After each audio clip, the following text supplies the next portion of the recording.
السلام عليكم ورحمة الله وبركاته. دمان قيادة شرفت الملك تبليد كجوكتن كسر دواد يوتيوب channel كسرت قرحة إيه عافيماتك. ما أنت نحن كهذا برنامج عافيمات كسرسن تاسو إتهاي محاكي أنا أما سوا قفك بني آدم كأنه جركيس يشو ملها قار مقار كجركيس إنه كسر دبعه وفلو بإسكين ويشو سيدا بوديها أو كليتا عذذها سيدا كليتنا دبرجين إنه قفك يشو doona flow skin-ka waxa keena dhinaca caloosha hoosteeda caloosha oo kaleeto lugaha boodiyaha sa hore ugu sheegay maqaarka ka soo urura waxa keena wax loo yaqaano insulin resistance ee maxaa tahay hadaba intaan u guda galin insulin resistance waxaan rabaa in wax idinka hordhaco marka hore waxa ay tahay insulin waxa waaye hormoon uu soo daayo pancreaska ama beeryaraha kaasoo shaqadiisu tahay in uu gudbiyo glucose una gudbiyo unugyada jirkaaga ku nool sida beerka dufankaaga murqaha unugyada ku nool si uu u gudbiyo isla mar ahaantaasna si uu qofka bini'aadamka u helo energy glucose waxay ka timaadaa dabcan cuntooyinka aan cunno sida carbohydrate-ka proteinka vitaminska qudaarta iyo vegetable-ka all these ayay ka timaadaa glucose hadeedan aqoonin glucose-taas cuntooyinkaas aan cunno ayaa isku bedesha glucose kadibna glucose-taas ayay insulintu qaadaa oo u gudbisaa unugyada jirkaaga cellska si uu qofka bini'aadamka energy u helo waana waxa aan ku noolnahay kuna dhaqno inta markii laga soo gudbo waxa insulin ay tahay waad fahanteen haddana waxaan u guda galaynaa waa maxay insulin resistance waa wax dhawaanta dhaqaatiirta adduunka ay soo iqtiraaceen soona ogaadeen waana sababta xanuuno badan oo mataqaana aanan ogeyn ama xanuuno badan oo qofka bini'aadamka ku dhaca sababta ugu weyn ee keenta inay tahay insulin resistance ayaa baryahan dambe aad loo soo ogaaday waana wax muhiim ah aadna wanaagsan qof kasta oo bini'aadan ah oo Soomaali weyn meel kasta dunida kala joogtana inay ogaato sababtoo ah waxaa jirta cudurro badan xanuuno badan oo ku hoos jirta insulin resistance sababna iyada ay u tahay laakiin anaga dhan aan ogeyn inta badanna ay dhacdo meelo kala duwan adduunka inaan dhaqaatiir u aadno si aan iskaga daaweyno xanuunkaas iyada ah insulin resistance waxa waaye markii maadadan hormoonkan ay idiin soo sheegay insulin oo intuu jirka ka bato uu isxayiro oo ma garanaysaa uu awood u yeelan waayo inuu u gudbiyo unugyadaada glucose halkaasna unugyadaadu dareemaan baahi daran maxaa yeelay de qofka bini'aadamka wuxuu ku nool yahay waxa waaye energy-gaas uu ka helay cuntada cunay balse haddii glucose-tiba aan aysan awood u lahayn inay insulin shaqadeeda ahayd inay gudbiso aysan gudbin karin ee halkaas ay ku xayirantay ama haddii soo gudbisana wax yar oo adigu ciriir iyo silc jirkaaga kusoo gala inta kalena halkaas ay ku xayiran tahay run ahaantii waa problem aad u weyn halkaasna waxaa ka dhacda inta badan inuu jirku floppy noqdo oo qofka maqaarkiisa soo dhacdhaco oo jirkiisa dibdibco oo meelaha qaar ama jirkiisa boodihiisa iyo cudadaha iyo double chin inuu qofka yeesho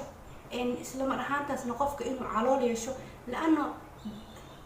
glucose markii ay jirkaaga gali weyso ay gudbi weyso si aad energy ahaan u isticmaasho automatically waxay isku bedelaysaa fat taasoo keenaysa inaad kaliyaha iyo meel walba aad ka bararto aan ka yeelato xeer ileen halkaas ayay istag ku noqotay isla markiina waa isku bedeshay bro so marka intaas waxaan dareemayaa ama filayaa inaad fahanteen waxa ay tahay insulin resistance haddaba waxaan maanta idin sheegi doonaa calaamadaha keena ama aad ku garan kartid insulin resistance si aad iskaga gaartid caafimaadkaaga haddii aad isku aragto calaamadahaas run ahaantii sida ugu dhaqsiyaha badan waa inaad caafimaadkaaga uga gaarta haddii kaleeto wax kasta ama cudur kasta ayaa kugu dhici kara calaamadaha aad ku garan kartid inaad qabtid insulin resistance calaamadahaas waxaa ka mid ah qofka in uusan miisaanka dhicin haddaad isku aragta inuusan miisaanka kaa dhicinin si kastoo aad samayso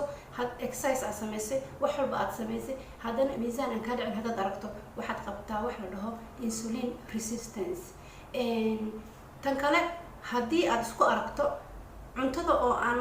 satisfied ku noqonin maanta dhan waa cunaysaa maba dhargeysidba wax yar kadib gaajo ku haysa quraac haddaa cuntid qada lama gaari karto inta u dhexeysa waxaa jeceshahay inaad yacni dhadhamis iyo maxaa la dhihi jiray snack iyo inaad u qarqarisid la-ana maba joogi kartid mana sugi kartid ilaa qadada laga gaariyo ama ilaa cashadii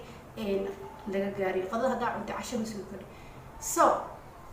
haddii aad isku aragtay kadib marka cuntada aad cuntay daal fara badan iyo inaad kala daadanaysid aadna rabtid inaad seexatid xitaa haddaa xafiiska aad dhex joogtid ay mararka qaar ku qabanayso hurdo daran oo aad is leedahay xaggee isku tuurtaa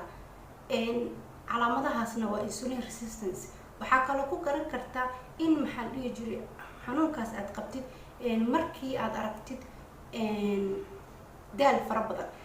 fara badan iyo fatigue marka aad dareentidna waa iyadana calaamad kaloo ku tusinayso inaad xanuunka isaga ah qabtid haddii aad isku aragtid cimil degdeg oo isla markii skinkaaga aging sameynayo ayadana waa calaamad kamid a calaamadaha ay keento insulin resistance waxaa kalood ku garan kartaa insulin resistance wax loo yaqaano prediabetic inuu qofka noqdo in prediabetic waxa waaye xaalad qofku ay tahay in ay sokor ku dhacdo qarka uu jiro oo laakiin haddaba aan is ogeyn waa maxay prediabetic haddaa idin sharaxo waxa waaye glucose levelka ama sugar levelka qofka bini-aadamka levelka sokortiisa oo noqota high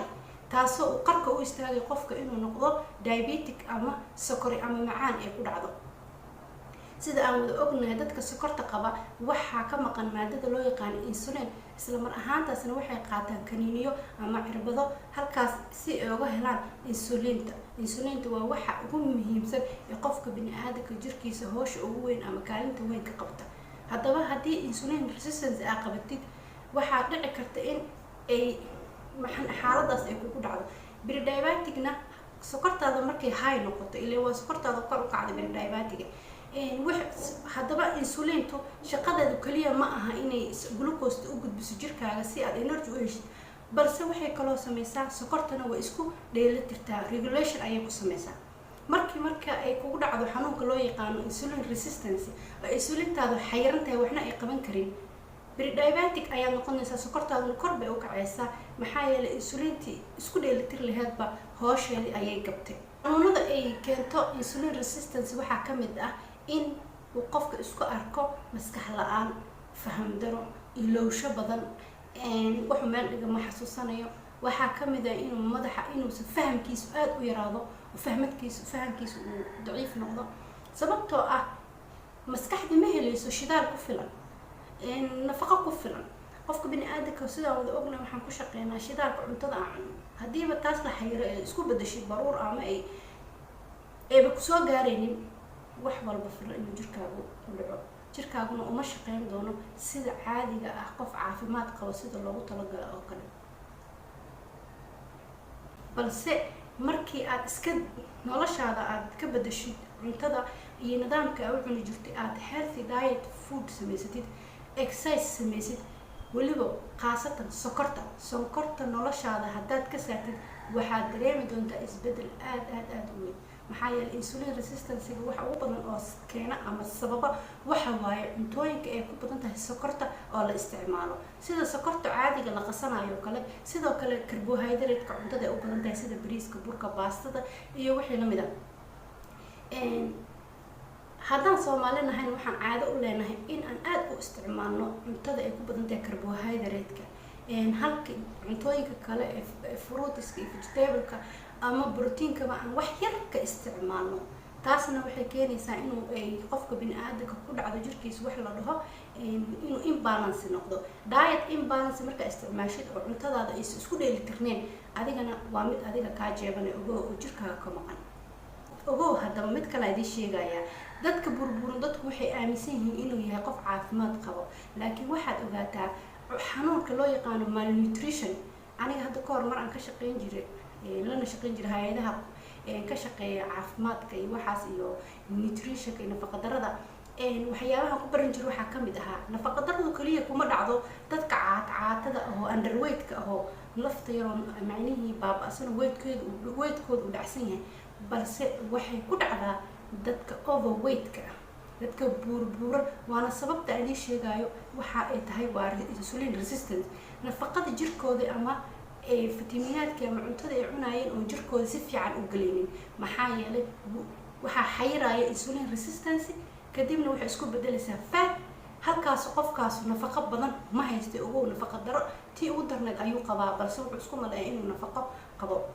waxaa la yiri Soomaalida waxay ku mamaadaa qashin cuno qaama shirkiisa ka muuqataa haddaba cuntadaada ka fiirso ilaalina waxaad cunaysid ha noqoto cunno nadiif oo healthy ah iska ilaali baruurta badan maxaa yeelay waa cudur waana xanuun marka caafimaadkaaga aad ka taxadirtid oo wax caafimaad leh cuntada aad cunaysidna aad iska ilaalisid oo caafimaadka dhanka qudrawaadka iyo vegetable fruitska aad u badsatid carbohydrate waxaasna iska yareysid diet balance sameysid oo healthy food lifestyle aad sameysid oo exercise every day aad sameysid oo jimicsatid waxaad arkaysaa maasha Allah tabaaraka caafimaad aan la soo koobi karin healthy maskaxdaadana waxay u shaqeyn doontaa sida computerka oo kale bal computerka xitaa dad baa abuuray waxa ma ahayn maskax un bay ka timideen maskaxdaada si aan la filin ayay u shaqeyn doontaa waxaan filayaa maanta inaad ka faa'iido wax badan in badan barnaamijkeena ku saabsanaa caafimaadka waxaana filayaa qaar badan oo idin kamid ah maanta ay daawanaya inay isku arkaan calaamadihii dhammaan aan kasoo wada hadlay iyo kuwa kale oo badan haddii aad isku aragto calaamadahan kasoo hadlay dhammaantood waxaas kale ana sabab u ah insulin resistance xalkeeduna waxa weeye inuu qofka ka bedelo noloshii uu wax u cunayay ama nidaamkii uu wax u cunayay qofka bini'aadanka iyo xaaladii uu ku jiray inuu wax ka bedelo cunadiisa haddii uu qof ahaa aan aalamiito maalintii sameynin inuu kaco u dhaqaaqo 30 daqiiqan Allah ka dhiga maalintii inuu qofka socdo ugu yaraan si xaaladda caafimaadka aad uga taxadirtid haddii miisaankaaga uu badnaa overweight aad ahayd waxaa tahay malnutrition waxaa tahay qof ay nafaqo daro hayso waxaana tahay qof xaalad xun ku jiro oo dhibaatada ugu weyn ay haysana ay tahay insulin resistance qarkana u saaran inuu ku dhaco xanuunada sida diabetic sida inuu qofka noqdo blood pressure ku dhacdo iyo waxyaabo lamid ah fadlan caafimaadkiina ka taxadar dhammaantiin meel kasta aad dunida ka joogtaan haddii aad cusub tahay fadlan kusoo dhawo channelka haddii aad hore noola joogtiin dhammaantiin waa mahadsantihiin la wadaaga walaalihiina iyo asxaabtiina eheladiina meel kasta dunida ka joogaan السلام عليكم ورحمة الله وبركاته.